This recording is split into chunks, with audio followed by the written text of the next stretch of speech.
Hi అందరికీ ఈరోజైతే కనుక రాయలసీమ స్పెషల్ అయినటువంటి పూర్ణం కజ్జికాయలు ఏ విధంగా తయారు చేయాలో ఈ వీడియోలో చూసేద్దామండి. చేసుకోవడం చాలా ఈజీ, చాలా టేస్టీ కూడా. ఇక్కడైతే ఒక గ్లాసు శనగపప్పును అయితే తీసుకుంటున్నాను. దీన్ని మంచిగా 2-3 సార్లు కడిగి కుక్కర్లో అయితే వేసుకోవాలి. తగినన్ని నీరు వేసుకొని ఒక స్పూన్ ఆయిల్ కానీ అలాగే నెయ్యి కానీ వేసేసుకొని ఏది ఉంటే అది ఒక స్పూన్ అయితే యాడ్ చేసుకొని మూత పెట్టుకొని మంచిగా మెత్తగా ఉడికేంత వరకు ఉడికించుకోవాలండి.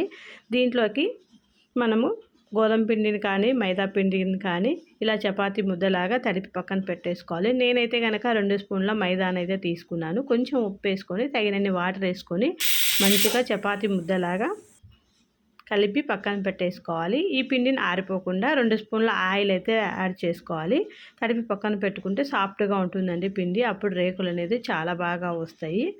సేమ్ బొబ్బర్లకు ఏ విధంగా చేస్తామో అలాగే పూర్ణం కజ్జికాయలు కూడా అంతేనండి. ఇప్పుడు దీనికి తగినంత బెల్లాన్ని దంచుకొని పక్కన పెట్టేసుకున్నాను. ఇప్పుడు మెత్తగా ఉడికిపోయినటువంటి శనగపప్పును ఒక బొరకల గిన్నెలోకి అయితే వేసేసుకోవాలి. ఎందుకంటే అందులో వాటర్ ఉంటాయి. ఆ వాటర్ను వేస్ట్ కాకుండా ఒక గిన్నెలోకి అయితే పట్టేసుకోవాలి. చాలా టేస్టీగా ఉంటుందండి. అందుతో రసం పెడితే కనుక ఆ వాటరు చాలా బలం అన్నమాట, వేస్ట్ కాకుండా. ఇప్పుడు అదే కుక్కర్లో నేను ఒక స్పూన్ ఆయిల్ అయితే వేసుకొని పోపు గింజలు వేగిన తర్వాత కొంచెం ఇంగువ అలాగే ఒక కప్పు ఆనియన్స్ ముక్కలు, ఒక కప్పు టమాటా ముక్కలు వేసి బాగా కలుపుకోవాలి. ఇప్పుడు ఒక స్పూన్ పసుపు, ఉప్పు వేసేసుకొని మంచిగా కలబెట్టుకోవాలండి. ఇప్పుడు మనము ఈ శనగపప్పు మిశ్రమంలో వచ్చినటువంటి వాటర్ను ఇందులో అయితే యాడ్ చేసుకోవాలి. ఇంకా కొన్ని వాటర్ కూడా యాడ్ చేసుకోవచ్చండి, మనకు రసం ఎంత కావాలో అంత. ఇది చాలా చిక్కగా ఉంటుంది, అందుకని ఇంకా కొంచెం వాటర్ అయితే యాడ్ చేశాను. 2 స్పూన్ల రసం పౌడర్ కూడా యాడ్ చేశాను. మీ దగ్గర ఏ రసం పౌడర్ ఉంటే అది యూజ్ చేసుకోవచ్చండి. నేనైతే ఎన్టీఆర్ రసం పౌడర్ అయితే వాడతాను. టేస్ట్ అనేది సూపర్గా ఉంటుంది. ఇప్పుడు ఇది మరుగుతూ ఉన్నప్పుడు కొంచెం కరివేపాకు, కొత్తిమీరతో యాడ్ చేసి ఉడికిస్తూ ఉండాలండి. ఇప్పుడు మనం బొరకల గిన్నెలో ఉన్నటువంటి శనగపప్పును అయితే ఇందులో వేసేసుకొని మంచిగా ఇలా పప్పు గుత్తితో అయితే మెదుపుకున్నాను. ఎందుకంటే గ్రైండర్తో అవసరం లేకుండా మెత్తగా ఉడికిపోయింది కదా శనగపప్పు. ఇప్పుడు బెల్లాన్ని అయితే నేను ఒక గ్లాసు, ఏ గ్లాస్తో అయితే శనగపప్పును తీసుకున్నానో అదే గ్లాస్తో బెల్లం అయితే తీసుకోవాలి. ఇప్పుడు బెల్లాన్ని కూడా మంచిగా ఉండలు లేకుండా ఇలా ఒక గిన్నెలో వేసేసుకొని వాటర్ ఏం అవసరం లేదండి. జస్ట్ బెల్లం కరిగేంత వరకు ఇలా స్టవ్ మీద వేడి చేసుకొని మనము పక్కన కలిపి పెట్టుకున్నాం కదా మంచిగా శనగపప్పు మిశ్రమంలో అయితే వేసేసుకొని మంచిగా ఇలా కలుపుకోవాలండి. దీన్ని కూడా సిమ్లో మంట పెట్టుకొని ఇలా అడగంటుకోకుండా మంచిగా కలబెడుతూ ఉండాలి.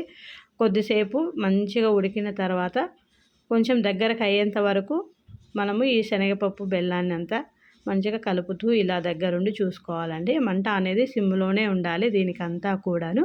ఇప్పుడు 4-5 యాలకుల పొడిని దంచి ఇలా అయితే వేసేసుకోవాలండి. మంచి సువాసన వస్తుంది. ఇష్టం ఉన్న వాళ్ళు కొబ్బరి తుడుము కూడా వేసుకోవచ్చు. మా ఇంట్లో తినారని నేనైతే కొబ్బరి తుడుము అయితే వేయలేదు. ఇలా మంచిగా అంత దగ్గరకు అయ్యేంత వరకు దీన్ని అయితే పెట్టుకొని పక్కన పెట్టేసుకోవాలి. ఇప్పుడు రసాన్ని అయితే చూడండి మరుగుతూ ఉంది. దీంట్లోకి మనం ఇందాక కలిపి పెట్టుకున్నాం కదా పూర్ణం అయితే, ఆ పూర్ణాన్ని అయితే ఇందులో 2 స్పూన్లు అయితే వేసుకున్నానండి. అప్పుడే ఈ టేస్ట్ అనేది మరింత వస్తుంది, అంత టేస్టీగా ఉంటుంది. పక్కన పెట్టేసుకోవాలి. ఇప్పుడు చూడండి ఒక కడాయిలో నూనె అయితే వేసుకొని ఇప్పుడు మనం తడిపి పక్కన పెట్టుకున్నాం కదా ఆ చపాతీ పిండిని అయితే ఇలా చపాతీ రేకులాగా చేసుకొని మంచిగా కొంచెం అది చల్లారిన తర్వాత గట్టిగా అయిపోతుందండి పూర్ణంను. దాన్ని ఒక స్పూన్ ఇలా పెట్టేసుకొని కజ్జికాయలాగా ఒత్తుకొని ఇలా 2 పక్కల గోల్డెన్ కలర్ వచ్చేంత వరకు వేపుకుంటే చాలు. ఇలా అన్నీ కూడాను చేసేసుకోండి. టేస్ట్ అనేది సూపర్గా ఉంటుంది. మంచిగా రసము అలాగే పూర్ణం కజ్జికాయలు అయితే రెడీ అయిపోయాయి. శనగపప్పుతోటి పూర్ణం కజ్జికాయలు అయితే రెడీ అండి. తప్పకుండా ట్రై చేయండి. ఏ విధంగా వచ్చాయో నా కామెంట్ సెక్షన్లో తెలియజేయండి. Please subscribe.